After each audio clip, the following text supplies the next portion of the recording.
Naturally, disease is a cleansing process. In medical view, disease is an abnormal condition. Today's topic is true nature of healing, natural versus medical view.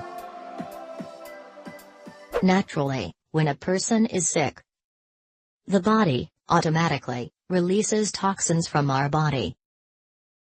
These toxins will be released through avenues of elimination, such as bowels, kidneys, lungs, and skin.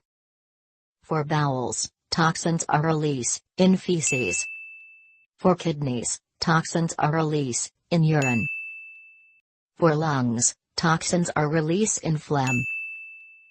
For skin, toxins are released in the form of pimples.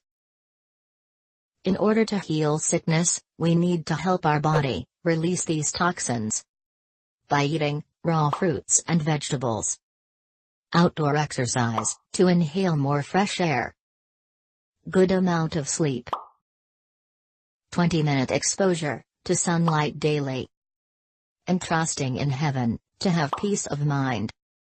In medical view, a poisonous drug is introduced into the body.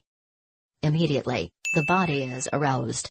Hey, I must stop the healing process and fight that poison. Everything is now changed. The sickness may apparently end, but the true healing did not take place.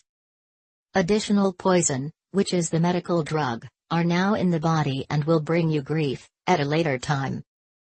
Conclusion. In natural view, the body is allowed to release toxins, thus, true healing process occur. In medical view, natural healing process is stop through taking medical drug. Thus, the disease will reoccur in later time.